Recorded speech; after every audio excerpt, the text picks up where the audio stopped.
അയ്യപ്പ ഭക്തന്മാർ മുഴുവൻ ആശങ്കയിലാണ്. എന്താണ് ശബരിമലയിൽ നടന്നുകൊണ്ടിരിക്കുന്നത്? 2019 മുതലുള്ള മന്ത്രിമാരും ദേവസ്വം ബോർഡും ഇതിന് മറുപടി പറയണം. ദേവസ്വം മാനുവൽ നിങ്ങൾക്കും പരിശോധിക്കാവുന്നതാണ്. ദേവസ്വം മാനുവലിൽ വ്യക്തമായി പറയുന്നുണ്ട്, ദേവസ്വം വക സ്വർണ്ണാഭരണങ്ങളോ വിലപിടിപ്പുള്ള വസ്തുക്കളോ ശബരിമലയിൽ നിന്ന് കൊണ്ടുപോകാൻ പാടില്ല. അവിടെ അറ്റകുറ്റപ്പണികൾ നടത്തണമെങ്കിൽ അവിടെ വെച്ച് തന്നെ ആകണം. അതിന് തന്ത്രിയുടെ അനുവാദം വേണം. ദേവസ്വം കമ്മീഷണർ ഹൈക്കോടതിയിൽ നിന്ന് അനുമതി വാങ്ങണം. ഹൈക്കോടതിയിലെ ദേവസ്വം ബെഞ്ചിന്റെ അനുമതി വാങ്ങണം. അല്ലാതെ ഈ വിലപിടിപ്പുള്ള 42 കിലോ സ്വർണം അടങ്ങുന്ന വസ്തുക്കൾ എങ്ങനെ മദ്രാസിൽ കൊണ്ടുപോയി, ചെന്നൈയിൽ കൊണ്ടുപോയി, അവിടെ നിന്ന് തിരിച്ചു വന്നപ്പോൾ 38 കിലോയേ ഉള്ളൂ. ബാക്കി സ്വർണം ആരടിച്ചു മാറ്റി? തന്നെയുമല്ല, ഇതെല്ലാം കൊണ്ടുപോകാനുള്ള അനുവാദം ബഹുമാനപ്പെട്ട ഹൈക്കോടതിയുടെ ദേവസ്വം ബെഞ്ചിൽ നിന്ന് വാങ്ങിയോ? തിരുവാഭരണത്തിന് കമ്മീഷണറുണ്ട്. ആ കമ്മീഷണർ മറുപടി പറയണ. കമ്മീഷണർ ഇവിടുന്ന് ആരുടെ നിർദ്ദേശപ്രകാരം കൊടുത്തുവിട്ടു? തിരുവാഭരണം കമ്മീഷണർ ഹൈക്കോടതി ബെഞ്ചിൽ നിന്ന് അനുവാദം വാങ്ങിയോ? അപ്പൊ ഈ കാര്യത്തിൽ ഗവൺമെന്റിന് ഗുരുതരമായ തെറ്റ് സംഭവിച്ചിരിക്കുകയാണ്. 2 ദേവസ്വം ബോർഡ് മെമ്പർമാരും 2019 മുതലുള്ള മന്ത്രിമാരും ദേവസ്വം ബോർഡ് പ്രസിഡന്റുമാരും ഭരണകൂടവും ദേവസ്വം തിരുവാഭരണ കമ്മീഷൻ അടക്കമുള്ള ആളുകൾ മറുപടി പറയേണ്ട ഗുരുതരമായ ഒരു കേസാണ് ഇപ്പോൾ പുറത്തു വന്നിരിക്കുന്നത്. ഇത് ഭക്തജനങ്ങൾ ആകെ ആശങ്കയിലാണ്. കോടാനുകോടി ഭക്തജനങ്ങളാണ് ശബരിമലയിൽ വരുന്നത്. ആ സാധുക്കളായിട്ടുള്ള ഭക്തജനങ്ങൾ അവിടെ അർപ്പിക്കുന്ന കാണിക്കയാണെങ്കിലും സ്വർണ്ണാഭരണങ്ങളാണെങ്കിലും മറ്റ് സ്ഥാപന ജംഗമ വസ്തുക്കളാണെങ്കിലും അതിനൊന്നും യാതൊരു സുരക്ഷിതത്വമില്ല എന്ന് പറഞ്ഞാൽ നമ്മൾ എവിടെ നിൽക്കുകയാണ്? അപ്പോൾ ഇത് വളരെ ഗൗരവമുള്ള വിഷയമാണ്. എന്തുകൊണ്ട് മുഖ്യമന്ത്രി ഇത്രയും ദിവസമായി ഇക്കാര്യത്തിൽ പ്രതികരിക്കുന്നില്ല?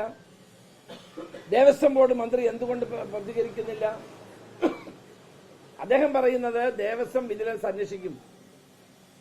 കള്ളനെ അന്വേഷിക്കാൻ ഏൽപ്പിച്ചാൽ മതിയാകുമോ? കളവ് നടത്തിയ ആളുകളെ തന്നെ അന്വേഷണത്തിന് ഏൽപ്പിക്കുകയാണ്. ദേവസ്വം വിജിലൻസ് അന്വേഷിച്ചാൽ ഇത് മതിയാവുകയില്ല. ഇത് ബഹുമാനപ്പെട്ട ഹൈക്കോടതിയുടെ നിയന്ത്രണത്തിലൂടെ സമഗ്ര അന്വേഷണം ഈ ശബരിമലയിലെ സ്വർണ്ണപ്പാളിയുമായി ബന്ധപ്പെട്ടുണ്ടാകണം. 2 മന്ത്രിമാര് 2019 മുതലുള്ള 2 ദേവസ്വം മന്ത്രിമാർ ഇതിന് മറുപടി ഉത്തരവാദികളാണ്. മറുപടി പറയണം. 2 ദേവസ്വം ബോർഡ് പ്രസിഡന്റുമാർ മറുപടി പറയണം. ഇത് വലിയ ആശങ്കയാണ് ഇന്ന് ജനങ്ങൾക്കിടയിൽ ഉണ്ടായിരിക്കുന്നത്. ആരാണ് ഈ ഒരു പോറ്റിയുടെ ഭാര്യ ഇപ്പൊ പുറത്തു വരുന്നുണ്ട്. ഈ പോറ്റി ആരുടെ ബിനാമിയാണ്? എന്തെല്ലാമാണ് ആ നിഗൂഢ സംഘം ചെയ്തത്? പ്രശസ്ത സിനിമാ താരം ജയറാമിനെ കബളിപ്പിച്ചു. അദ്ദേഹത്തിനെ കൊണ്ടുപോയി അവിടെ പൂജ നടത്തിക്കുന്നു, പൂജയിൽ പങ്കാളിയാക്കുന്നു. അപ്പൊ ഇതെല്ലാം ഇതിന്റെ പിന്നിൽ കോടാനുകോടി രൂപയുടെ തട്ടിപ്പുണ്ട്. ഈ പോറ്റി ആരാണ് ഇത് കൊണ്ടുപോകാൻ ചുമതലപ്പെടുത്തിയത്? അയക്ക് എന്ത് അധികാരമാണുള്ളത്? അപ്പൊ ഇതിന്റെ പിന്നിൽ ഒരു ഗൂഢസംഘം പ്രവർത്തിക്കുകയാണ്. ഭക്തജനങ്ങളല്ലാത്ത ആളുകൾ ദേവസ്വം ഭരിച്ചാൽ ഉണ്ടാകുന്ന അപകടത്തിലേക്കാണ് ഈ കാര്യങ്ങൾ പോയിക്കൊണ്ടിരിക്കുന്നത്. കപട ഭക്തന്മാരാണ് ഇവരെല്ലാം. അതുകൊണ്ടാണ് അയ്യപ്പന്റെ സ്വർണം പോലും അടിച്ചു മാറ്റാനായി ശ്രമിക്കുന്നത്. ഇത് വലിയ കളവാണ്. ഇത് വലിയ തോതിലുള്ള ആശങ്ക ഭക്തജനങ്ങൾക്ക് ഉണ്ടാക്കുന്നു. ഭക്തജനങ്ങളുടെ വികാരത്തെ വ്രണപ്പെടുത്തുന്നു. നമ്മളൊരു കാര്യം മനസ്സിലാക്കണം. വി രാമചന്ദ്രൻ കേരളത്തിന്റെ ചീഫ് സെക്രട്ടറി ആയിരുന്ന കാലത്താണ് ശബരിമല ദേവസ്വവുമായി ബന്ധപ്പെട്ട ഹൈക്കോടതിയുടെ ഇടപെടലിന് വേണ്ടി ഒരു റിപ്പോർട്ടുണ്ടാക്കിയത്. ആ റിപ്പോർട്ടിന്റെ അടിസ്ഥാനത്തിലാണ് കേരളത്തെ ഹൈക്കോടതി ഒരു ബെഞ്ച് പ്രത്യേകം ഉണ്ടാക്കിയത്. അതിനെതിരായി സുപ്രീം കോടതി പോയി. സുപ്രീം കോടതി അത് തള്ളിക്കളഞ്ഞു. കേരള ഹൈക്കോടതിയുടെ ദേവസ്വം സ്പെഷ്യൽ ബെഞ്ച് ഉണ്ടാക്കിയത് അങ്ങനെയാണ്. അപ്പൊ ആ ബെഞ്ച് പോലും അറിയാതെ കോടിക്കണക്കിന് രൂപയുടെ വില വരുന്ന സ്വർണ്ണാഭരണങ്ങൾ ചെന്നൈയിൽ എങ്ങനെ എത്തി? സുബ്രഹ്മണ്യം പോറ്റി എങ്ങനെ കൊണ്ടുപോയി? അദ്ദേഹം ആരാണ്? അദ്ദേഹത്തിന് ഇത്രയും വലിയ സ്വർണ്ണപ്പാളികൾ കൊണ്ടുപോകാൻ അധികാരം എന്താണ്?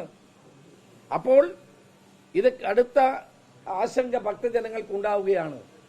കേരളത്തിന്റെ അഭിമാനമാണ്. കോടാനുകോടി ഭക്തജനങ്ങൾ വരുന്ന കലിയുഗവരതനായ അയ്യപ്പ സന്നിധിയിൽ ഇത്രയും വെട്ടിപ്പ് നടന്നിട്ട് 2 ദേവസ്വം ബോർഡ് പ്രസിഡന്റുമാരെ അറിഞ്ഞില്ല എന്ന് പറയുന്ന ആരെ കബളിപ്പിക്കാനാണ്? ആരെ തെറ്റിദ്ധരിപ്പിക്കാനാണ്? മാത്രമല്ല, ഈ കാര്യത്തിൽ മുഖ്യമന്ത്രിയോ ദേവസ്വം മന്ത്രിയോ വ്യക്തമായി പ്രതികരിക്കുന്നില്ല.